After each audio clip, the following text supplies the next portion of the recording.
Many players come and go in the high school spotlight, but with this What Happened To series, we're going to update you on some of the high school stars that you have forgotten.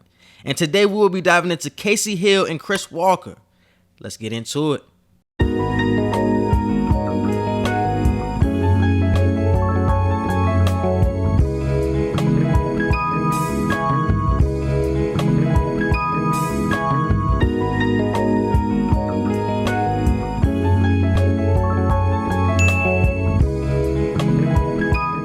Kasey Hill was one of my favorite high school point guards of all time.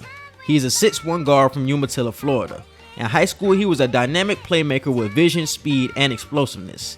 He was a true point guard that pushed the ball with the quickness and could get wherever he wanted to on the court to score or to set up his teammates. By his sophomore season in high school, Kasey already knew he wanted to play college ball at the University of Florida, which was only a couple of hours from his hometown.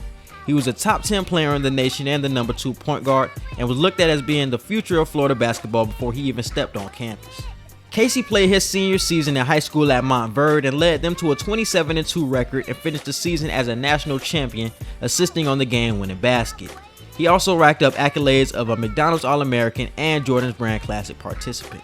Coming into Florida, Kasey was looked at as being a potential one-and-done prospect, even though years later Kasey said he never seen himself in that one-and-done light.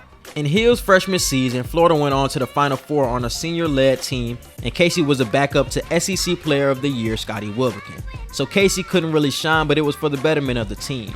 Kasey had a decent season, averaging 5 points, 3 assists, and a steal, and 20 minutes a game. But his sophomore season was supposed to be his breakout season. Wilbekin was gone, and Kasey was handed the keys to run the show. But statistically, he was on the same level as his freshman season, just with more minutes. He averaged 7 points per game, 2 rebounds, and almost 5 assists, shooting 38% from the field and 28% from the three. The Gators had a 16-17 record, and Coach Billy Donovan left for the NBA after the season.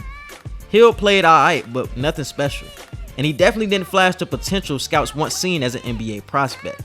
Scouts started to realize he couldn't shoot the ball well, he was very inconsistent, and his assist-to-turnover ratio was not good.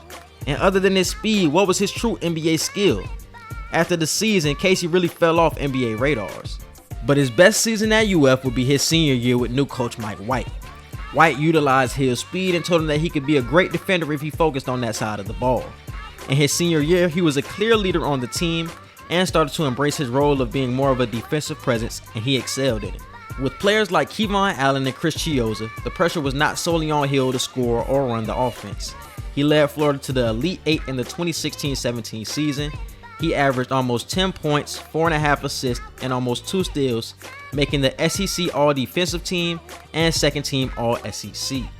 Being a Florida fan, I watched him closely, and he is by far the most frustrating player I've ever watched. Throughout his years at UF, confidence and consistency and expectations looked like they were his biggest problems.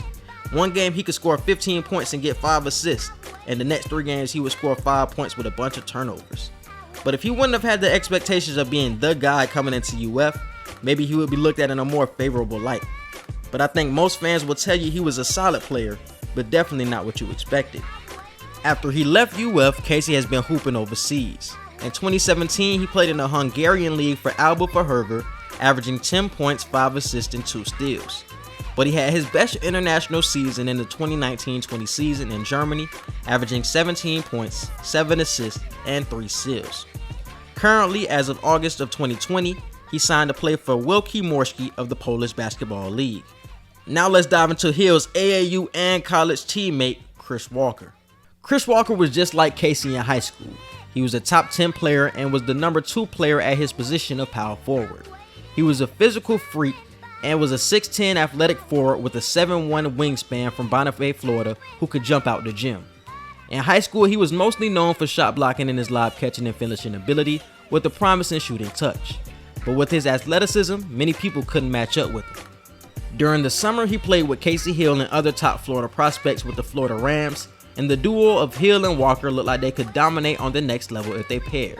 With Hill's penetration and vision and Walker's finishing and defensive ability, it looked promising. So Walker decided to take his talents to Gainesville and play for the Gators so they could stay together. He went to Holmes County High School, and in his senior year, he led his team to a 20-8 record and a state championship. He was a McDonald's All-American and a Jordan's Brand participant. He even won the Powerade Jam Fest in 2013, beating Andrew Wiggins and Aaron Gordon. Coming out of high school, Walker was another potential one-and-done prospect who had scouts wondering what he would do on the college level.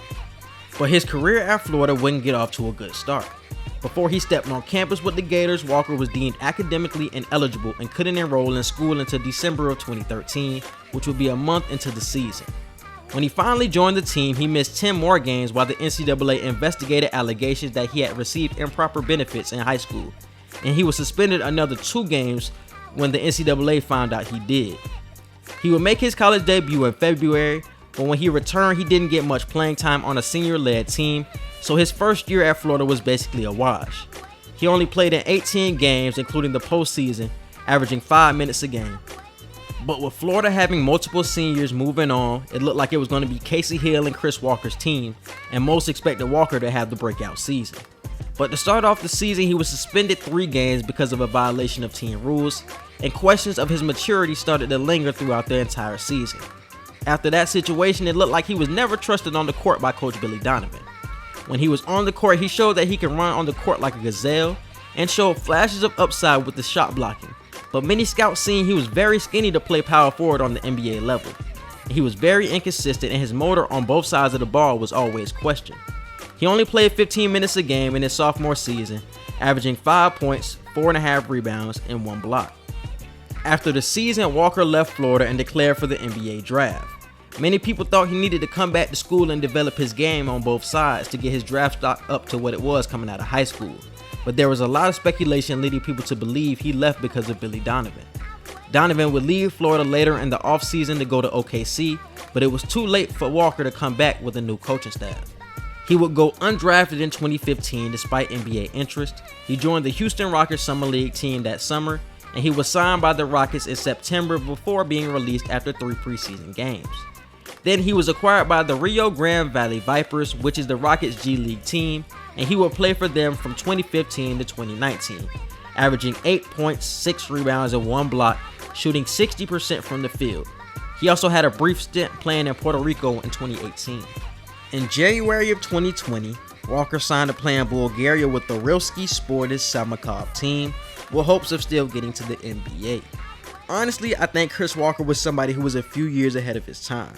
If he was a 20-year-old in 2020 with his length and athleticism, he could be a center in today's game instead of being forced to be a power forward like he was when he came out of college. Would he stick in the NBA? I don't know, but I know he would have had a better shot of being on a team. But right now, being 25 with so many younger running jump centers with more skill, I think his NBA shot has passed. But salute to him for chasing it. I just want to thank you guys for watching. If you got all the way to the end, I really rock with you. If this is your first time on the channel, definitely hit that like and subscribe button. And definitely comment who you would like to see next. And I'm out. Peace.